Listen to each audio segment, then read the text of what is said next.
দায়িত্বটা আমরা পৃথিবীর মানুষ কেউ এখনো বুঝে উঠতে পারি নাই। যেটা রসুল থাকতে, রসুল জীবিত থাকতে মানুষকে যেভাবে আহ্বান করেছিলেন, যেভাবে মানুষের স্রোত তার দিকে ভিড়েছে, সেভাবে যদি আমরা মনে করি সেটা শুধুমাত্র ভাবনার মধ্যেই থাকবে, সেটা হতে পারে না। আল্লাহ রাব্বুল আলামিন চেয়েছিলেন প্রত্যেকটা মানুষকে অন্ধকার গহ্বর থেকে তুলে আনার পরে তাদেরকে সঠিক পথ দেখিয়ে দেখাবো পথটা আমি, কিন্তু যে গ্রহণ করবে গ্রহিতা তাকে অগ্রসর হতে হবে। আমি বলে যাব মানুষ গ্রহণ করবে না, আর পিটিয়ে গ্রহণ করাও যাবে না, যেহেতু আল্লাহর বাণী আছে লাস্তা আলাইহিম বিমুসাইতির। আল্লাহ রাব্বুল আলামিন বলছেন, তোমাকে আমি দারোগা করে পাঠাইনি, মানুষকে উৎপীড়ন করে পীড়া দিয়ে ধাক্কা দিয়ে মানুষকে আনয়ন করবে, এটা তোমার দ্বারাই সমীচীন নয়। আমি যাকে হিদায়াত করব সেই হিদায়াত পাবে। আল্লাহ রাব্বুল আলামিন সূরাতুন নাহাল আয়াত নম্বর 90 তিনি কয়েকটি কথা বলেছেন। ইন্নাল্লাহা ইয়ামুরু বিল আদলি ওয়াল ইহসান ওয়া ইতাই যিল কুরবা। এখানে তিনটে বিষয় বলেছেন, আর বললেন ওয়া ইয়ানহা আনিল ফাহশা ওয়াল মুনকার ওয়াল বাগি। এই তিনটে, এই আয়াতটির মধ্যে মাত্র তিনটি ছটি কথা বললেন। তিনটে কাজ থেকে আপনাকে আমাকে তথাপি সারা বিশ্বের মানব মণ্ডলীকে, তাতে সে কোরআনের সঙ্গে সম্পর্ক রাখুক চাই না রাখুক, আল্লাহ রসুলের বাণীকে প্রত্যাখ্যান করুক চাই না করুক, আহ্বান কিন্তু প্রত্যেকের কাছে, এটা তিনি বার্তা দিয়েছেন। এখানে কোনো ইমানদারকে সম্বোধন করা হয়নি, কোনো নাসকে সম্বোধন করা হয়নি, আমভাবে আয়াতটি আল্লাহ রাব্বুল আলামিন বয়ান করেছেন। কি বলছেন? ইন্নাল্লাহ, অবশ্যই আল্লাহ রাব্বুল আলামিন ইয়ামুরু, আদেশ করছেন, আদেশ করছেন। আমরা অন্য জায়গায় পড়েছি যে সলাত ফরজ করেছেন, ওখানে কাতাবা লেখা আছে, কোন জায়গায় ফুরিজা লেখা আছে, কোন জায়গায় ফরাদাল্লাহু লেখা আছে, কিন্তু আল্লাহ রাব্বুল আলামিন বলেন ইয়ামুরু বিল আদল, আমি আদেশ করছি তোমরা কি করবে? ইনসাফ করবে। যদি ইনসাফ, আদল শব্দ শুধুমাত্র আইন, দাল আর লাম, তিনটে শব্দ, এই ইনসাফ করাটা, ন্যায়পরায়ণতা হওয়াটা পৃথিবীর মধ্যে মানুষের, প্রত্যেকটা মানুষের যদি অন্তরে টাচ করে করে দেখা হয়, যে কোনো একটা যন্ত্র বের হয়, সেই যন্ত্র যদি তাদের গায়ে টাচ করি মানে দেখা হয় যে এর মধ্যে কতটা ন্যায়পরায়ণতা আছে, তা সে যদি সেরকম যন্ত্র বের হয় তো বলে দিতে পারবে। কিন্তু আমরা তো অন্তর্যামী নয়। এক শ্রেণীর মানুষ আছে যারা আজও মানুষকে ধোঁকা দিচ্ছে, অন্তর খবর করে দিচ্ছে। বাগেশ্বর বাবা বলছে না, আপনি যাচ্ছেন, কথা কিছু বলছেন, খসখস করে কি দেখছে, বলে দিচ্ছে তোমার এই হয়েছে।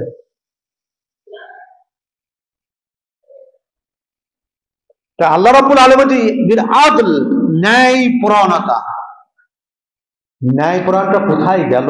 আমাদের কাছ থেকে নেই। আর যে ন্যায় নিষ্ঠাটা হওয়ার প্রয়োজন ছিল আমাদের কাছে, আমাদের প্রত্যেকের কাছ থেকে চলে গেছে। ইসলাম আপনাকে ন্যায়পরায়ণতা শিখিয়েছে।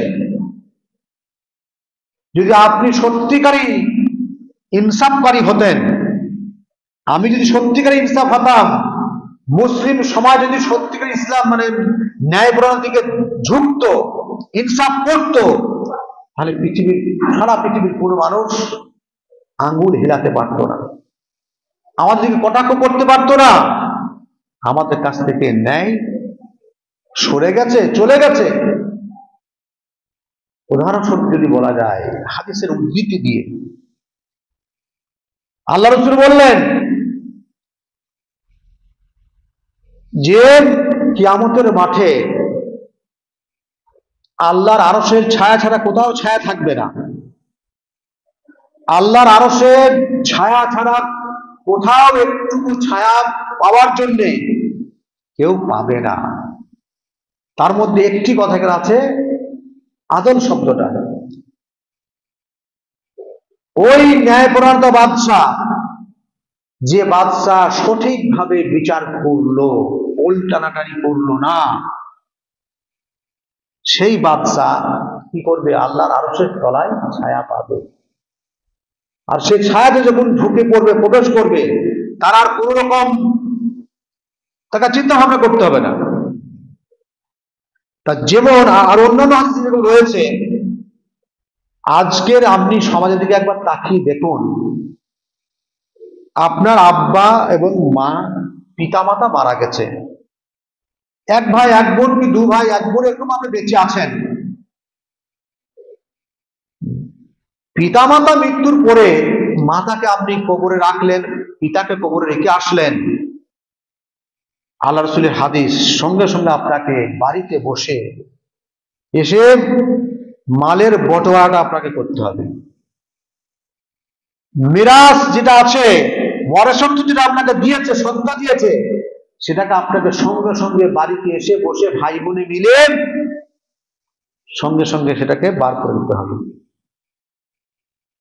আপনি যদি পরিলক্ষিত করেন, দেখেন এমন কোনো বাড়ি নেই যে তার বোনের অংশটা সঙ্গে সঙ্গে বের করে দিয়েছে।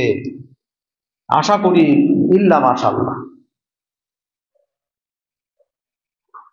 বাক্যটি আজ বলে কি যে আমার বোনের বিবাহতে লক্ষাধিক টাকা খরচ করেছি, যার জন্য আমি বিলম্ব করছি, দিচ্ছি না, বোনের সঙ্গে সলা পরামর্শ করছি, তুমি আর নিও না।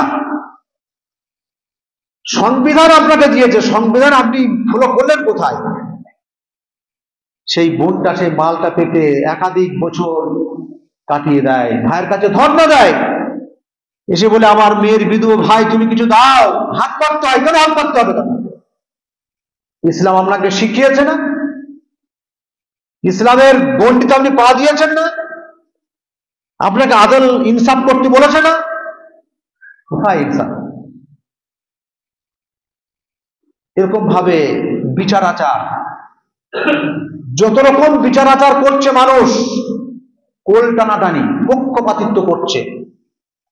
যদি আমার বংশের কেউ হয়, আমার ভাই যদি অন্যায় করে, বিচার করতে যে আমি তার দিকে তাকিয়ে দেখি, বিচারটা আমার দিকেই করতে হবে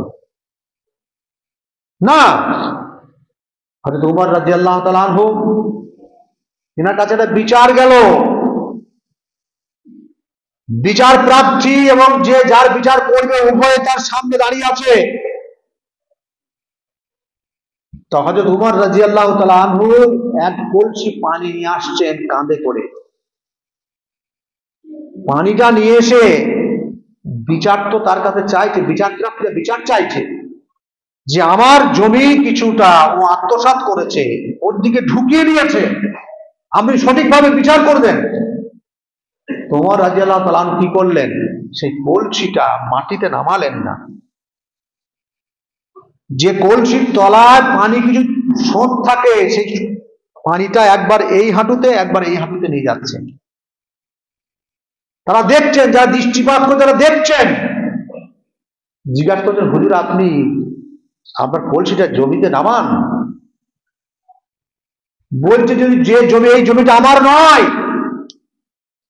যদি কলসির তলায় যে পানিটা শোষণ রয়েছে, যে পানিটা চুয়াচ্ছে, টপ টপ করে পড়ছে, যদি আমি এই জমিনে রাখি, আর এই জমিনের কিছু যদি কাদা এর মধ্যে লেগে যায়, ধুলো লেগে যায়, কিয়ামতের মাঠে আমি এর জবাব দিতে পারবো না। আকেলমান কো ইশারা কাফি আছে, যারা বিচার প্রার্থী তারা চলে গেল, বিচার দরকার নেই। বিচারের এমন একটা পদ্ধতি তিনি দেখিয়ে দিলেন যে জমিনের মাটি যদি আমার কলসির তলায় সামান্যতম লেগে যায়, আর এই জমিনওয়ালা যদি কিয়ামতের মাঠে আমার বিপক্ষে যদি সালিশি করে, আমি এর কি জবাব দেব, সেই জবাবের প্রত্যাশায় আমি নামাচ্ছি না, কষ্ট হলেও আমাকে এইভাবে থাকতে হবে। তিনি বললেন হুজুর আর বিচার চাই, আমরা বুঝে গেছি। তাহলে সামান্য জিনিস নিয়ে আজকে পৃথিবীতে, আজকেই ট্রেনে আসছিলাম, কেউ গড়িতে একটা মারামারি হচ্ছে, কেউ গড়ি আপনাদের পাশে, কেউ গড়ি দুজন কলকাতা থেকে আসছে, সেই গ্রামে তাদের বাড়ি, ফোনালাপ হচ্ছে।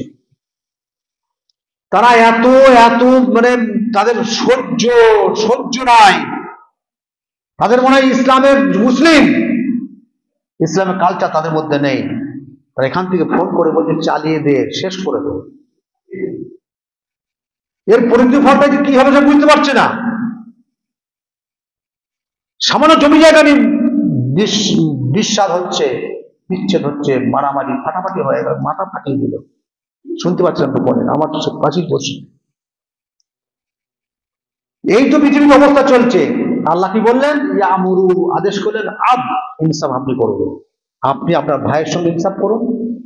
জমি জায়গা বন্টন নামা করতে গিয়ে কেউ সামান্যতম একটুকু দাবিয়ে নেবেন না।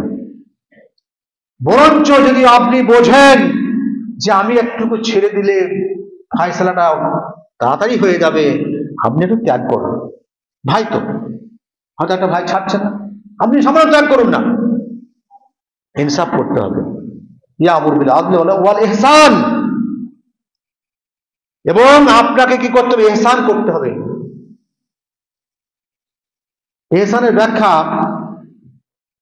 আপনি একজনকে খাটাচ্ছেন, আপনার জমিতে কাজ করাচ্ছেন, সেই ব্যক্তিকে নির্দিষ্ট মূল্য দিয়ে তাকে আপনি বললেন আপনাকে 200 টাকা দৈনিক দেওয়া হবে।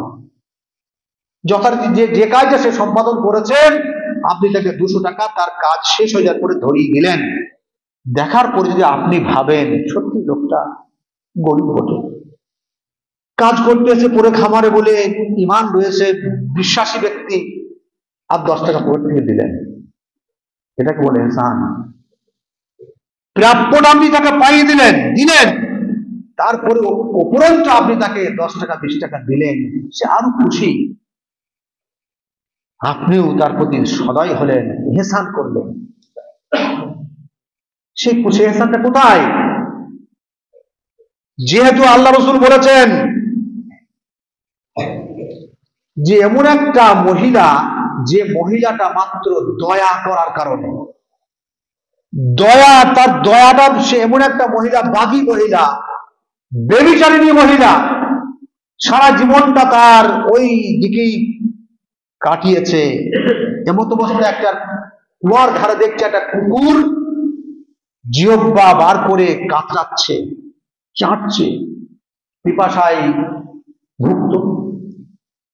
তার মধ্যে দয়া উদ্বেগ হলো, দয়া তার মধ্যে জাগলো। মানুষের দয়া নেই, মানুষ দয়া আজকে হারিয়ে ফেলেছে। যে দয়ার কারণে দয়ার নবী বলা হচ্ছে, যে দয়ার আল্লাহ রাসূলকে দেখে যখন এতিম দেখতেন, দয়ার হাতটা তার মাথায় একবার বুলিয়ে দিতেন। যে কি জাদু ছিল হাতের মধ্যে, কি স্পর্শ ছিল, দয়ার হাতটা যখন বুলিয়ে দিতেন তার শরীরটা চাঙ্গা হয়ে যেত, তার সমস্ত ক্লান্তি দূরীভূত হয়ে যেত। তা সেই দয়াটা, সামান্য একটু দয়া, তার জন্য সেই একটা পশুর জন্য সামান্য একটা দয়া বিতরণ করছে, তার গোয়া থেকে একটু পানি পান করে দিয়েছে, যার জন্য একটু সামান্য দয়া দেখানোর কারণে তার জন্য জান্নাত আল্লাহ বলে দিলেন, এই জান্নাত। তাহলে আমরা কত দয়াকে খণ্ডন করছি। ইহসান আমাদের মধ্যে নেই, দয়া নেই। কেউ যদি একটা হঠাৎ কিছু করে ফেলে, তার প্রতি আপনি দয়ার হাত বাড়িয়ে দেন। আপনার পড়োশি রয়েছে, খোদাই কাতরাচ্ছে, আপনি অট্টালিকা ভেঙে রয়েছেন, বড় বড় অট্টালিকা বেঁধে আপনি দুতলার মধ্যে দেখছেন, আমার বাড়ির পাশে গরিব ভাইটা আমার অনাহারে কাতরাচ্ছে, দুমুঠো অনাহার তার মধ্যে জুটছে না, ছেলে পেলে নিয়ে তার খুব কষ্ট মধ্যে দিন যাপন করছে। আপনি দয়াটা কোথায় করবেন? মাঠে। দয়াটা কোথায় করবেন? আপনার বাড়ি পাশে যেহেতু ওয়াইতাইজিল কুরবা, আপনার বাড়ির পাশে যখন সে রয়েছে তার প্রতি আপনি দয়া প্রবশ হন। প্রয়োজনে আপনি অর্থ বিনিয়োগ করুন, প্রয়োজন হয় আপনাকে শ্রম দেন, প্রয়োজন হয় তাকে আপনি বুদ্ধি দেন, প্রয়োজন হয় তাকে আপনি সহযোগিতা করুন। সর্বপ্রকার সহযোগিতা আপনাকে করতেই হবে, তাহলে আপনি মুসলিম হতে পারেন না। আল্লাহ বললেন ওয়াল ইহসান, 2 নম্বর হলো। 3 নম্বর বললেন ইতাইজিল কুরবা, নিকট আত্মীয়কে আপনাকে দেখতে বললেন। যারা আপনার নিকট আত্মীয়, আপনি একজন ভাই, আপনার ভাই, আমার ভাই খুব খুব তার মধ্যে কিছু নেই, পয়সা নেই, অর্থ নেই, কিছুর সম্বল নেই। আল্লাহ নিজে বলছেন তুমি তোমার নিকট আত্মীয়কে দেখো। যে নিকট আত্মীয়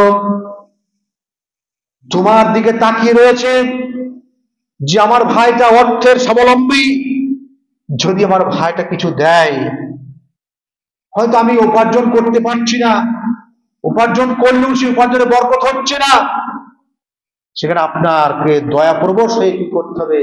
যে আপনার নিকট আত্মীয়কে, আপনার রক্ত সম্পর্ক যত যারাই আছেন তাদেরকে আপনি আগে লক্ষ্য করুন। আছে? নেই? কদাচ আছে। আমি কি করি? আমার নামটাকে ফুটানোর জন্যে, নাম অর্জন করার জন্যে আমি ওই বাইরের গ্রামে কাউকে গিয়ে 10,000 20,000 টাকা দিয়ে আসলাম, সেই গ্রামে আমার নাম প্রতিফলিত হবে যে অমুক গ্রামে ডাক্তার রেন্টু সাহেব আমাকে 10,000 টাকা দিয়েছে। হচ্ছে তাই? নাম কেউ আসতে কিয়ামতের দিনে আল্লাহ রাব্বুল আলামিন জিজ্ঞাসা করবেন যে তুমি দান করেছিলে কিসের জন্যে? নাম কামানোর জন্যে। তুমি দুনিয়াতে পেয়ে গেছো, দুনিয়াতে তোমার সে নাম, সম্ভ্রম, সম্মান, সব বিপত্তি তুমি লাভ করেছিলে দুনিয়াতে, সেটা শেষ হয়ে গেছে। আজকে তুমি কিছু প্রাপ্য নও।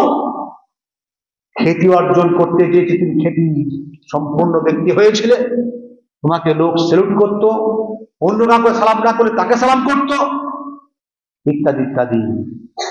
আপনার যারা নিকটাত্মীয় আছে, আমাদের সর্বপ্রথম লক্ষ্য আপনাকে, যদি আপনি ধনাঢ্যশালী হন, অর্থে স্বাবলম্বী হন, আপনি সেখানে কিঞ্চিত পরিমাণ করে সেখানে তাদের দেন। একবারে না দিয়ে 2 বারে দেন, 5 বারে দেন। অসহায় ব্যক্তিকে আপনি দেখুন, তারপরে আপনার নিকটাত্মীয় পরে যখন আবার বাঁচবেন, তার দিকে আবার এগিয়ে যাবেন। আর 3টি কি বলেন? ওয়ায়ানহা আনিল ফাহশাই ওয়াল মুনকারি ওয়াল বাগি। আল্লাহ বললেন, নিষেধ করলেন যে মানুষ, তোমাদের বিবেকে, বুদ্ধিতে তোমার কাজ করছে না। যুবক, তুমি তোমার চোখটাকে সেই দিকে বয়ে দিয়েছ। মুরব্বী, তোমার জ্ঞানে আকেলে তোমার ধরছে না, তুমি বুঝতে পারছো না, এখনো বুঝতে শেখো নাই। তুমি মৃত্যুর সঙ্গে পাঞ্জা লড়ছ, তবু তুমি সেটাকে ছাড়ছ না। যারা মানুষকে ধোঁকা দেয়, বুঝলেন, যারা মানুষকে ধোঁকা দেয়, মৃত্যুর প্রাককালেও সে ধোঁকা দেবে। ইসরায়েলি কওমে রয়েছে, ইসরায়েলি কথাবার্তা রয়েছে যে একজন ব্যক্তি, তার দ্বারাই কোনো মানুষকে উপকৃত লাভ হয়নি, সদা সর্বদাই তার বাক্যের মধ্যে এমন এমন কথা প্রয়োগ করতো, বলতো, প্রত্যেকটা মানুষ ব্যথিত, গ্রামের মানুষ সব ব্যথিত, তার সুনাম অর্জন কেউ করতো না। জানি না ওই পাশ দিয়ে গেলে আবার আমাকে কি বলবে। এমন অবস্থায় মৃত্যু শয্যায় শায়িত ছেলেদেরকে ডেকে বলছে, বৎস আমার লাইফে, আমার জীবনে যে ভুলগুলা করেছি, বুঝতে পারছি যে আমি মৃত্যুবরণ করলে আমার আযাব অবধারিত। অতএব গ্রামের লোককে একবার ডেকে নিয়ে এসো, আমি তাদের কাছে ক্ষমা ভিক্ষা চাই, ক্ষমা নিতে চাই। ডাকার পরে বলল যে গ্রামের ভাই সকল, আমি তোমাদেরকে যে দুঃখ বেদনা ব্যথিত করেছি, সদা সর্বদাই তোমাদের নামে ক্রিটিসাইজ করেছি, অন্যান্য কথা বলেছি, তোমরা আমার কাছে এসে আমি ধনাঢ্যশালী ছিলাম, দিনই অনেক কিছু বলেছি, অতএব আজকে আমাকে ক্ষমা করে দেওয়া হোক। বলে ঠিক আছে, গ্রামের লোক তো ক্ষমা করে দিলেন। বললেন যে এক কাজ করো, চারজনের নাম করলেন যে এই চারজন ব্যক্তি এক কাজ করো, আমি মরলে, মারা গেলে একটা 4টে পিলার গেড়ে আমার লাশ থেকে উপরে তুলে দেবে। কথা বুঝতে পারছেন? ইসরায়েলি কর, আমার লাশটাকে উপরে তুলে দেবেন। এমত অবস্থায় মৃত্যুবরণ করলো, আর গাড্ডা খুঁজছে লাশটাকে উপরে তোলার জন্যে।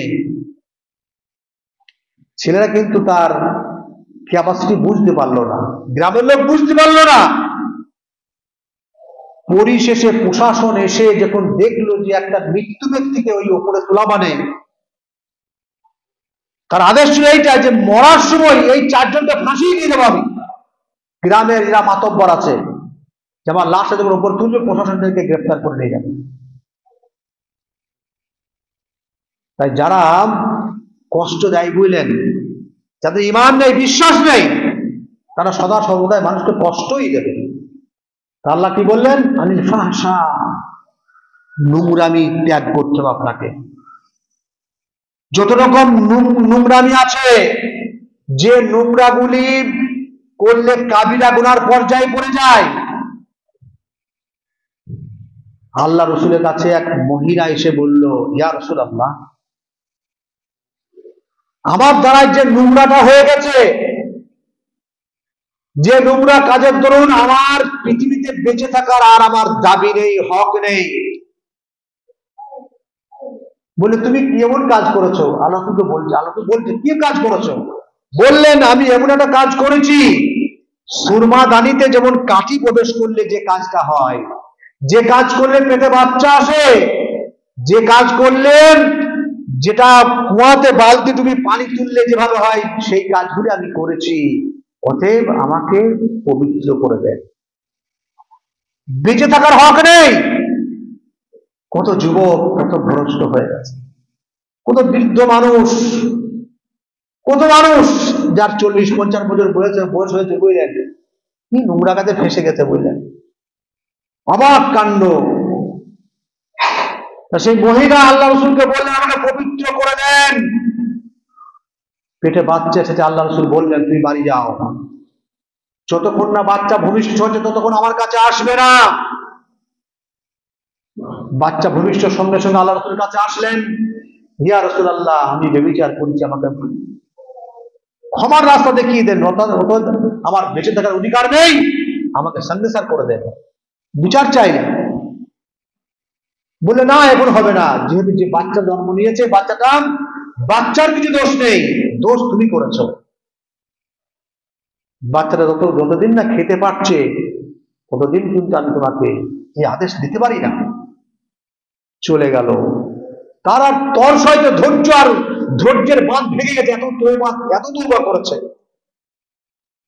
তা পরিশেষে কি করলো, যে বাচ্চাটাকে নিয়ে একটা রুটি তার হাতে ধরিয়ে নিয়ে আসলো, ইয়া রাসূলুল্লাহ, আমার বাচ্চা খেতে শিখেছে, অর্ডার দিয়ে দিলেন। সেই মহিলা, সেই পুরুষ আছে পৃথিবীতে, নিজের জীবনকে পৃথিবীতে মার্জনা করে নিয়ে যাবে, পবিত্র করে নিয়ে যাবে পরকালের জন্য। কত পাপ, কত ব্যভিচার করছে, কত যুবকরা ফেসে গেছে, তাদের পদস্খলন ঘটে গেছে, বুঝতে পারছে না যে পরিণতি ফলটা কি হবে। কত বিবাহিত মানুষ, বিবাহিতা মহিলা সম্পর্ক জড়িয়ে গেছে, যেগুলি হয়তো মনে করছে কেউ দেখছে না, আল্লাহ তো দেখছেন। তাহলে আল্লাহ যখন দেখছেন যে এই বিশ্বাস যদি তার থাকে, তার পৃথিবীতে তাকে এমন একটা ব্যবস্থাপনায় আসতে হবে, যেহেতু তার বেঁচে থাকার অধিকার তার নেই, কিন্তু সেই পদ্ধতিটা চালু আমাদের দেশে নেই, এটা সৌদি আরবে আজও রয়েছে। সেই মহিলাকে সন্দেশার করা হবে। একজন সাহাবী কিছু পাচ্ছে না, একটা দেখছি উটের হাড় পড়ে আছে, হাড়টা নিয়ে তাকে জোরে মারলো মাথায়, ফিনফিনিতে রক্ত এসে তার জামায় লাগলো। সে ইস্তেগফার করছে, তওবা, একটা অপবিত্র মহিলা, রক্ত আমার গায়ে আসলো, আল্লাহ রাসূলের কাছে নালিশ গেল। বলেন সাহাবায়ে কেরাম তোমরা শুনে নাও, এই মহিলা যেভাবে তওবা করেছিল আল্লাহর কাছে, কিন্তু তার তওবাটা সারা পৃথিবীর মানুষকে বিতরণ করা হতো, কারে সবাই পরিত্রাণ পেয়ে যেত। তার এহসাস, তার জীবনটা উৎসর্গ করার জন্য সে সদা সর্বদাই চিন্তা ভাবনা করতে, রব্বুল আলামিন আমি যে পাপের মধ্যে আমি পড়ে গেছিলাম, কারো খুশ না নিতে সে পাপটা করে ফেলেছি, যে পাপটার কারণে কিয়ামতের দিনে আমি লজ্জিত হব, কিয়ামতের দিনে একাধিকবার আমাকে জাহান্নামে নিক্ষেপ হতে হবে এবং জাহান্নামে ওই কাজেই আমাকে লিপ্ত থাকতে হবে। অতএব আল্লাহ রাব্বুল আলামিন পৃথিবীতে আমাকে তার জন্য পাপের প্রায়শ্চিত্ত করার জন্য আমাকে মৌকা দেন, সুযোগ করে দেন, যে পাপের বোঝা নিয়ে আমি কিয়ামতের মাঠে উঠতে চাই না। সমাজ কোথায় আছে? আল্লাহ বলেন ইয়ানহানিল ফাহশা, সমস্ত রকম নোংরামি থেকে আপনাকে বেঁচে থাকতে হবে। তিনি আমাছেন তার ফলটা কি হবে কিয়ামতের মাঠে গেলে বুঝবো। ওয়াল মুনকার, যত রকম পৃথিবীতে অস্বীকারী কাজ, যে কাজগুলি করলে আপনি অস্বীকার ধরে পড়বেন। মুনকার শব্দ এমন একটা শব্দ যে কাজটা আপনি করলে যেটা আদেশ নেই, আপনি গায়ের জোরে, আপনি বাহুবলে আপনি সেটা করতে চাইছেন, কাউকে তাওয়াক্কা না করে। একটা মুনকার কাজ হচ্ছে, আপনি দেখছেন, আল্লাহ রাসূল বলেন মান রাআ মিনকুম মুনকারান, যে ব্যক্তি দেখলো একটা ব্যক্তি বা একটা দল, একটা সমাজ, একটা গ্রাম নোংরা কাজে ফেসে রয়েছে, আপনার বাহু বলে আপনাকে ঠিক করতে হবে। মান রাআ মিনকুম মুনকারান ফালিয়ুগাইয়িরহু বিয়াদিহি, আপনাকে সেখানে হাত উত্তোলন করতে হবে, হাতের দ্বারা পরিবর্তনটাকে করাইতে হবে। সেই পজিশনটা থাকলে করবেন। আপনার অস্ত্র নাই, তলোয়ার নাই, আপনি নিধিরাম সর্দার, ঢাল নাই, তলোয়ার নাই, আপনি নিধিরাম সর্দার। আপনি সহি আকীদায় এসেছেন বলে, বাহু বলে, বাক্য বলে মানুষের প্রতি আপনি প্রতিপত্ত ঘটাবেন, হতে পারে না। আল্লাহ রাসূল তার জন্য কয়েকটি কথা বলেছেন, যে মান রাআ মিনকুম মুনকারান ফালিয়ুগাইয়িরহু বিয়াদিহি ওয়া ইল্লাম ইয়াস্তাতি বিলিসানিহি, আপনি হাতে প্রতিহত না করতে পারলে আপনি মুখে একবার বলে চেষ্টা রাখেন, পাঁচজনকে ডেকে একটা বোঝান যে ভাই কাজটা খুব ভালো হচ্ছে না, সমাজ কলঙ্কিত হবে, তুমি কলঙ্কিত হবে, মহিলা কলঙ্কিত হবে, এটা বোঝান। অবশেষে না পারলে, অন্তরে ঘৃণা করতে আপনি পারলেন না, একটা পারলেন না, দুটো পারলেন না, তৃতীয় বেলা আপনি দেখছেন যে এখানে করতে গেলে কিছু অসুবিধা রয়েছে, প্রাণহানি হতে পারে, আপনি সেখানে কি করবেন? অন্তত মনে মনে ঘৃণা করে সেখান থেকে চলে আসেন, আমি পারলাম না, রব্বুল আলামিনের কাছে দোয়া করবেন, মনে মনে এটা কাঙ্ক্ষিত হতে হবে, রব তুমি দায়িত্ব দিয়েছিলে আমাকে মুসলিম ভেবে, আমাকে তুমি মোমেন করেছো, কিন্তু আমি পারলাম না, আমি এই ধরে পারলাম না। অন্তত মনে মনে ঘৃণা করে সেখান থেকে আপনাকে চলে আসতে হবে। এটা সব থেকে ইমানের দুর্বলের জায়গা। তাহলে আপনাকে মুনকার যেখানে আপনি দেখবেন, অন্তত বলে দেখবেন তো একবার, সাহস করে। আমার গ্রামে হলে আমি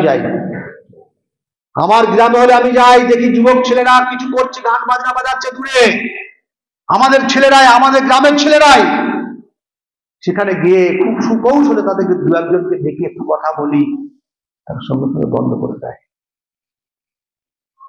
আপনি যদি সেখানে লাঠি দিয়ে পাঁচজন দৌড়িয়ে যান, তারাও আপনাকে আক্রমণ করবে, আপনি যেমন আক্রমণ করতে যাবেন তারাও আক্রমণ করবে। এই পথটা অবলম্বন করলে হবে না। আল্লাহ নিজে বলেছেন উদউ ইলা সাবিলি রাব্বিকুম বিল হিকমাতি ওয়াল মাউইযাতিল হাসানা, পদ্ধতি দিয়েছেন আপনাকে, সেগুলো আপনি পুরো ত্যাগ করেন। গায়ের জোরে কিছু করা যায় না। আর কি বললেন? ওয়াল বাগি, বাগাবাত করা। বাগী শব্দের অর্থ যেটা বিশৃঙ্খলা বাঁধানো, বিশৃঙ্খলা তৈরি করা। একটা কথা তো বলে ফেলেছে, আপনি একটা সহি আকীদার কথা বলেছেন, উপস্থাপন করেছেন, যাদের বলল কথা সবার মাঝে, যার কথা তার গায়ে আছে, বুঝলেন?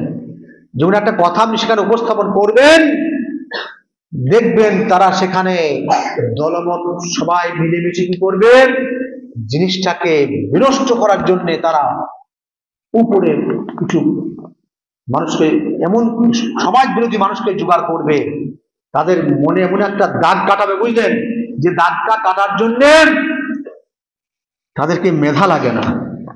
দেখেছো আমরা নাকি পথভ্রষ্ট, দেখেছো আমরা নাকি বাপ দাদার আমলকে আমরা নবীকে নাকি মানি না, আমরা রসুলকে নাকি মানি না, আমরা আল্লাহকে নাকি মানি না।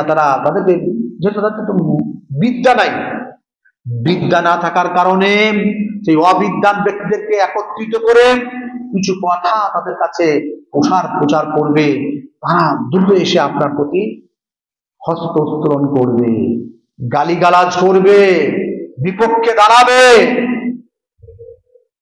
এইটা আজকে সমাজে চলছে, এটা। তাই বাগী আল্লাহ রাব্বুল আলামিন, তাই আল্লাহ রাব্বুল আলামিন বলছেন জিওয়াল বাগী, কখনো মানুষকে শক্তি প্রয়োগ করে কিছু করা যাবে না।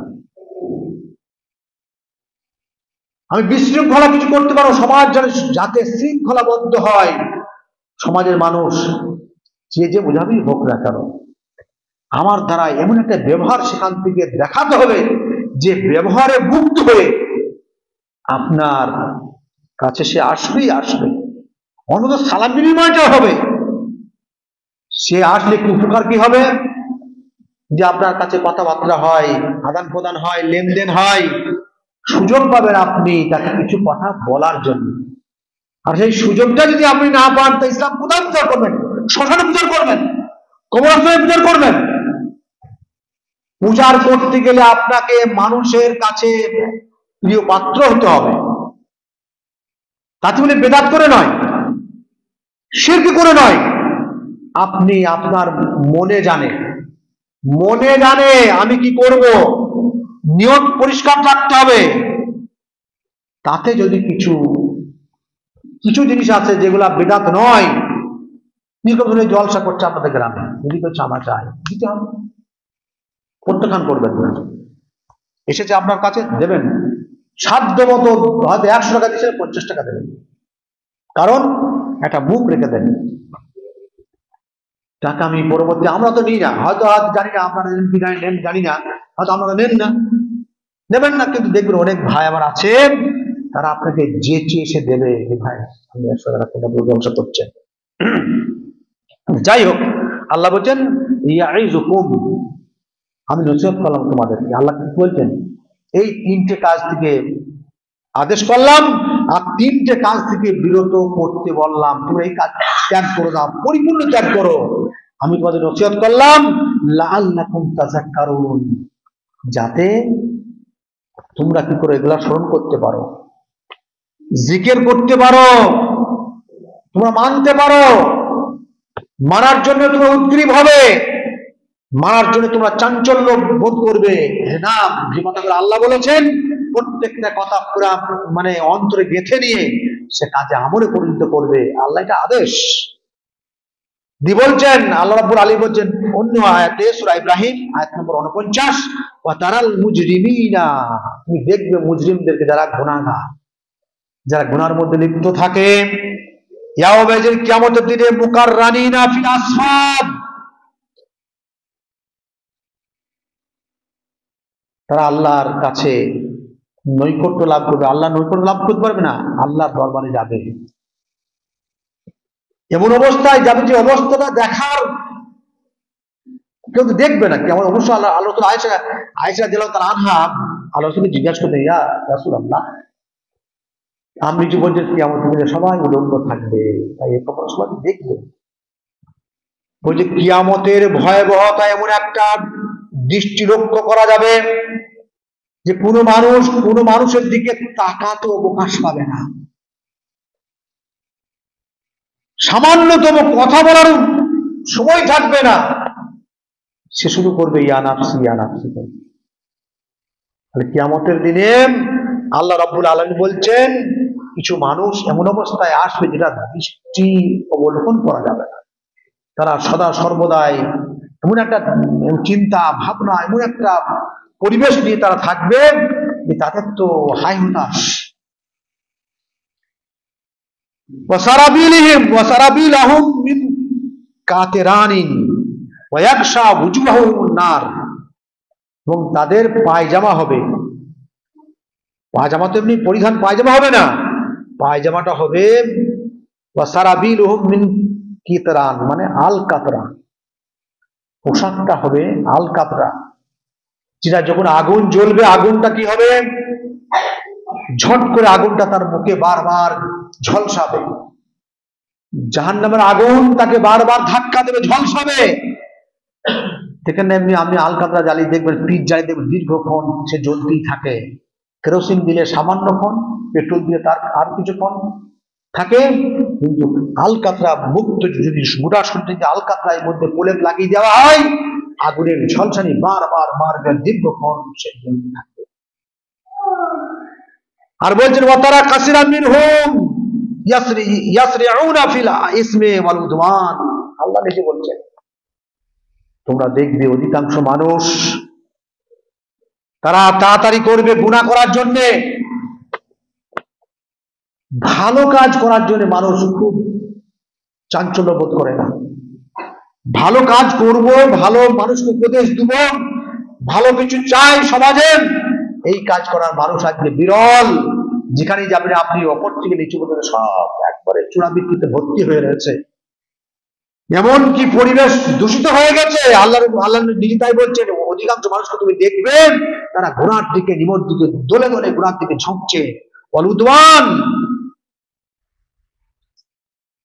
ওয়াকলিহুমুস সুতা, এবং তারা দেখবেন পরিবর্তন হচ্ছে এমন ভাবে যে কার মাল কিভাবে খাচ্ছে কেউ বুঝতে পারছে না। ওয়াকলিহুমুস সুতা, এতিমের মাল ভক্ষণ করছে, দারিদ্র মাল ভক্ষণ করছে, কার মাল দেওয়ার সেটা ভক্ষণ করছে,